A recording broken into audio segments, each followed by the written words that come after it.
லீடர்ஸின் அன்பு நெஞ்சங்களே வணக்கம். நான் உங்கள் ஹரீஷ் இப்ராஹிம். இன்னைக்கு மிக முக்கியமாக நீதிமன்றங்கள் எப்படி ஒரு குடிமகனுக்கு கடைசியாக இருக்கக்கூடிய ஒரு வாய்ப்பு அப்படிங்கிறத பத்தின ஒரு 2 வழக்குகளை வைத்து பார்க்க வேண்டிய ஒரு கால சூழ்நிலை இருக்குது. இதை பத்தின ஒரு விரிவான ஒரு போஸ்டை எக்ஸ் தளத்துல சத்தியம் தொலைக்காட்சியினுடைய அரவிந்தாக்ஷன் போட்டிருந்தாரு. ஸோ வீடியோக்குள்ள இப்ப என்ட்ராகும்.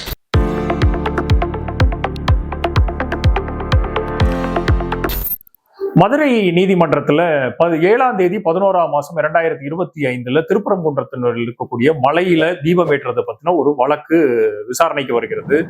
7ஆம் தேதி தாக்கல் செய்யப்பட்ட வழக்குல வித்தின் 20 நாளுக்குள்ள 6 முறைக்கு மேல அந்த வழக்கை எடுத்து விசாரித்த ஜஸ்டிஸ் GRS அவர்கள் அதற்கப்புறம் ஒரு வாட்டி நேர போய் திருப்பரங்குன்ற மலையிலையும் நேர சென்று ஒரு விரிவான ஒரு விசாரணையை மேற்கொண்டதுக்கு அப்புறம் 1ஆம் தேதி 12ஆம் மாசம் 2025 அதற்கான தீர்ப்பையும் வழங்கிவிட்டார்.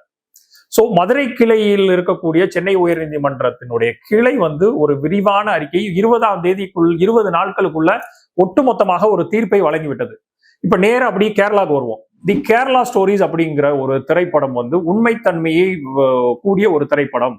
உண்மையாக எந்தவித புணவுகளும் இல்லாமல் எந்த விதமான இமேஜினேஷன்ஸ் இல்லாம உண்மைத்தன்மையோடு உள்ள திரைப்படம் அப்படிங்கிற போர்வையில ஒரு திரைப்படம் தயாராகி கொண்டிருக்கிறது கேரளால.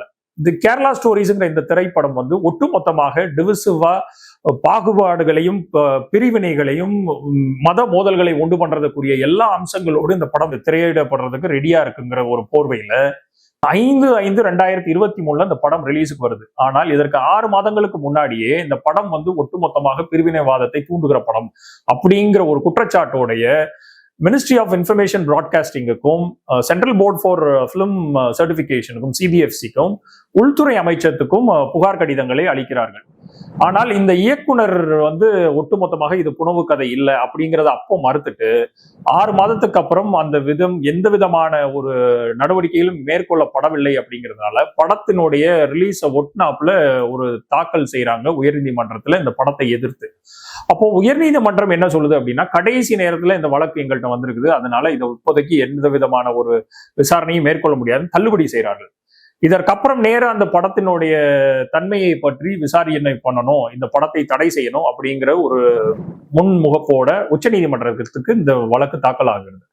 அப்போ உச்சநீதிமன்றம் இந்த படத்தை நாங்கள்லாம் பார்த்துட்டு தான் அதுக்கப்புறம் தான் தீர்ப்பு சொல்லணும் அப்படின்னு எந்தவித இடைக்கால உத்தரவுகளையும் பிறப்பிக்காமல் ஜூலைக்கு அந்த படத்தை பத்தின விசாரணை அறிக்கையை தாக்கல் செய்யணும்ட்டு ஜூலைக்கு தள்ளி வச்சிடுறாங்க அந்த படத்தினுடைய மேல் விசாரணையை.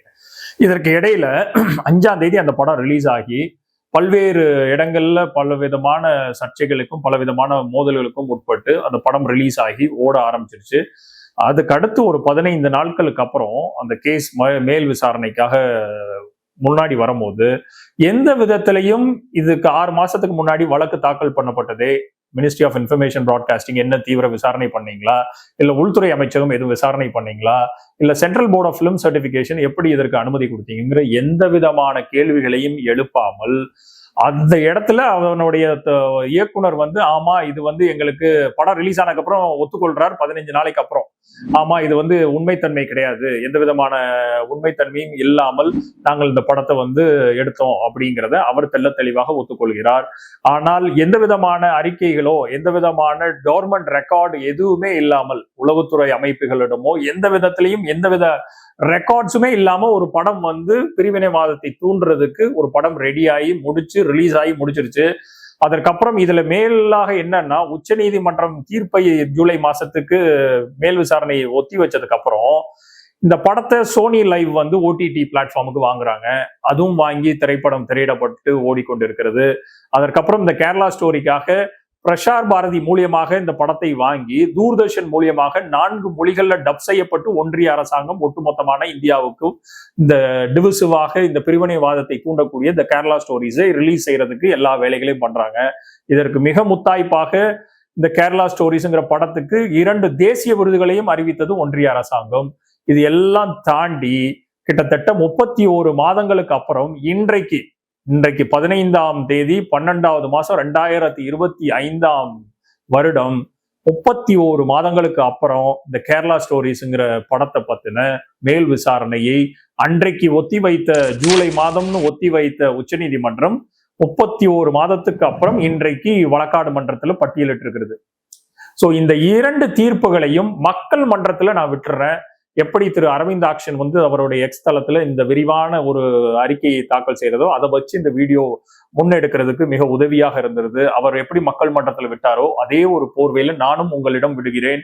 ஏன்னா ஒரு சைட்ல 20 நாள்ல ஒட்டுமொத்தமாக ஒரு பல 100 வருடங்களாக ஃபாலோ பண்ணிக்கிட்டு இருக்கிற ஒரு தீர்ப்பை மாற்றி அமைத்து ஒரு தீர்ப்பு வெளியாகிறது வெறும் 20 நாள்ல.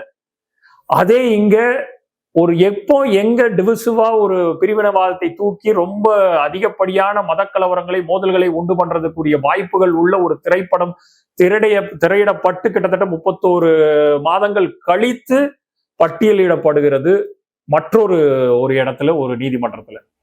அப்போ இந்த நீதிமன்றங்கள் இந்த மக்களுக்கான உண்மையான ஒரு பரிபாலனாக இருந்து சேவையாற்றுறதுக்கு முனைகிறதா அப்படிங்கிற அந்த பார்வையை மக்கள் மன்றத்துல நான் விடுகிறேன். மக்கள் இஸ் த மோஸ்ட் மகேசன் தீர்ப்புக்கு உரித்தானவர்கள். ஸோ அந்த மகேசன் தீர்ப்பை தாண்டி இந்த உலகத்தில் இந்த இந்திய குடியுரிமை சட்டத்தின் கீழ் இயங்கக்கூடிய அத்தனை பேரும் இந்த மக்களுக்காக சேவை செய்யறதுக்கு வந்தவங்க.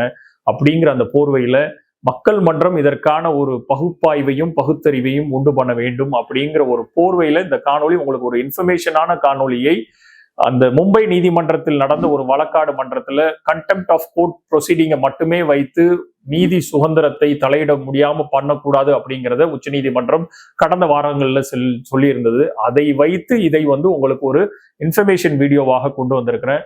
மக்கள் பகுப்பாயுங்கள். எந்த இடத்துல ஒன்றிய அரசினுடைய கைகரியம் இருக்குது, என்ற இடத்துல நீதித்துறையினுடைய வேலைகள் சரியாக செய்யப்படவில்லை, இல்லை எங்க செஞ்சிருக்காங்கிறத உங்கள் மத்தியில் விட்டு விடுகிறேன். பகுப்பாய்வு செய்யுங்கள். தொடர்ந்து இணைந்திருங்கள் லீடர் சேனலுடன். மற்றொரு காணொளியில் உங்களை சந்திக்கிறேன். நன்றி, வணக்கம்.